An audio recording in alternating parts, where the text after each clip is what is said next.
Assalamualaikum warahmatullahi wabarakatuh.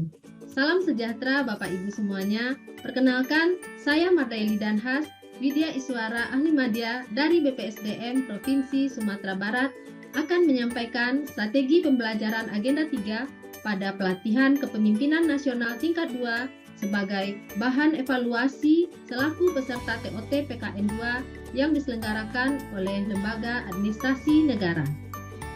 Adapun dasar hukum dalam penyelenggaraan PKN 2 adalah yang pertama Perlan nomor 5 dan perubahannya Perlan nomor 6 tahun 2022 tentang penyelenggaraan pelatihan struktural kepemimpinan. Selanjutnya Kepkalan nomor 1 tahun 2023 tentang kurikulum pelatihan struktural kepemimpinan. Dan Kepkalan nomor 2 tahun 2023 tentang pedoman penyelenggaraan pelatihan struktural kepemimpinan. Dari dasar hukum tersebut kita ketahui bahwa PKN 2 diselenggarakan dengan tujuan mewujudkan kompetensi kepemimpinan strategis.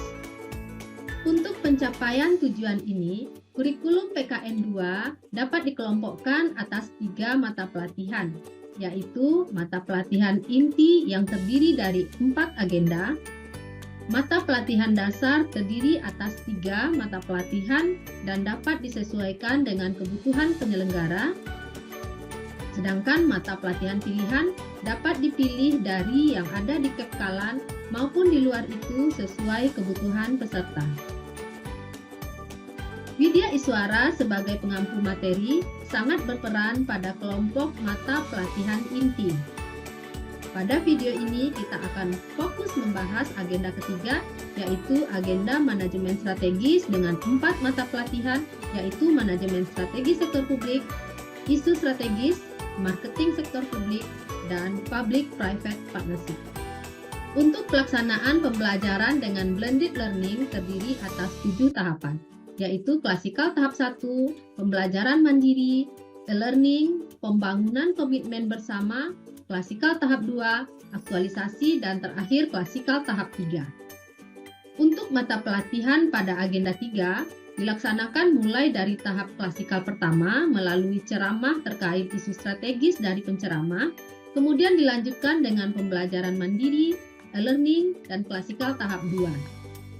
Widya Iswara atau pengampu materi akan berperan pada tahap e-learning dan klasikal tahap 2.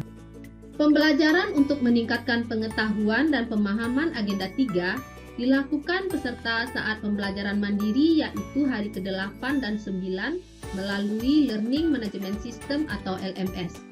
Outputnya adalah peserta membuat esai terkait isu-isu agenda 3.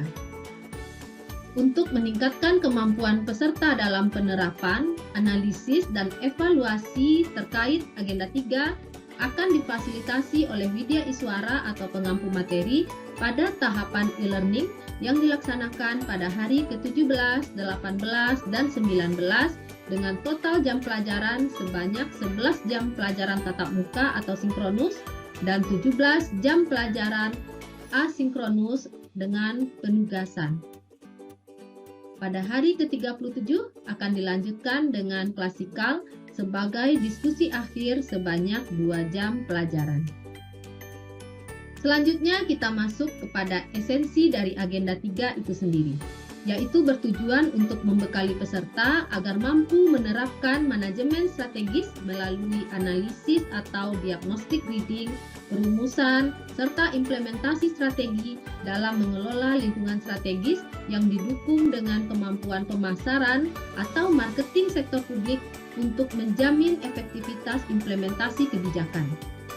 Strategi delivery yang dapat digunakan untuk mencapai tujuan tersebut melalui pencapaian indikator hasil pada 4 mata pelatihan yang ada di agenda 3. Pada mata pelatihan isu strategis, indikator hasil belajar yang ingin dicapai adalah peserta dapat menjelaskan isu-isu strategis tentang integritas kepemimpinan, kepemimpinan kewirausahaan, tentang kebijakan nasional, dan terkait dengan tema visitasi kepemimpinan nasional.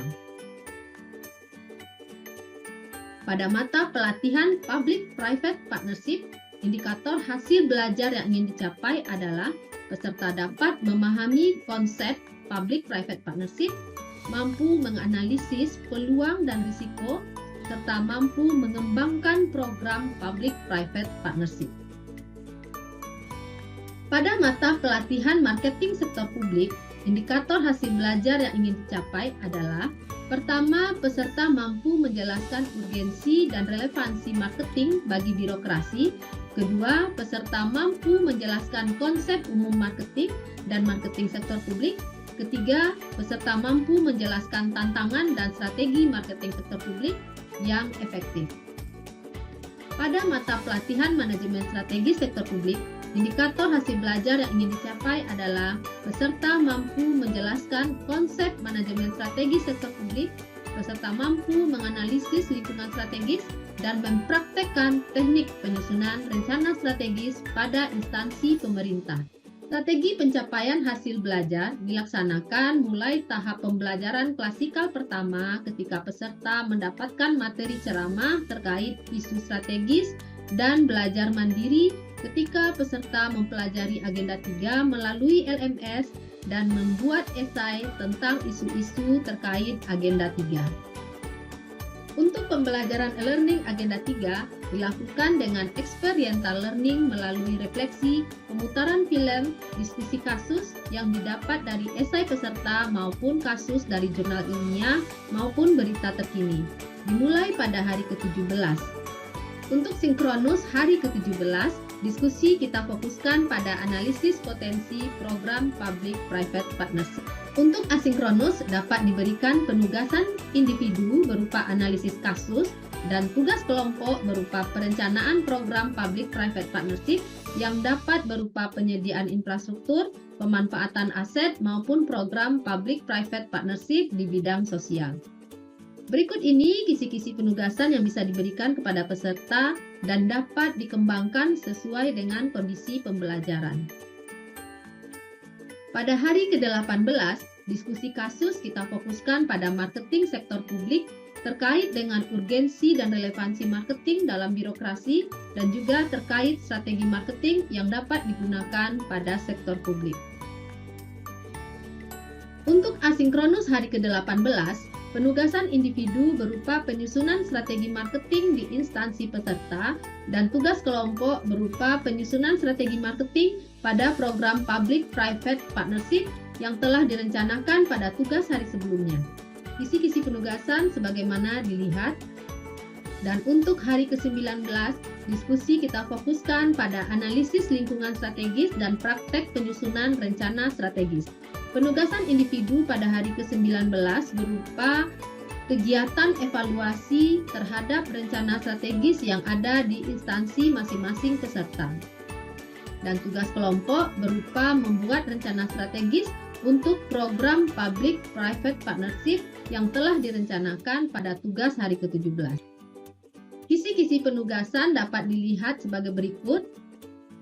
Dan tugas kelompok agenda 3 pada akhirnya akan terakumulasi menjadi capaian hasil agenda 3, yaitu membuat sebuah perencanaan strategis program public-private partnership dengan memasukkan strategi marketing sehingga tujuan program yang direncanakan dapat berhasil dengan baik. Nah, pada pembelajaran klasikal sebanyak 2 jam pelajaran pada hari ke-37, diskusi akan kita fokuskan pada tugas kelompok sehingga menjadi 2 tugas kelompok yang akan dibahas dari 2 kelompok learning yang bergabung menjadi 1 di pembelajaran klasikal.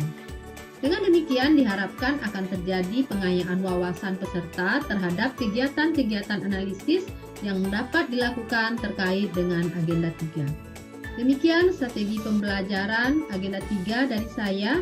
Semoga bermanfaat. Assalamualaikum warahmatullahi wabarakatuh.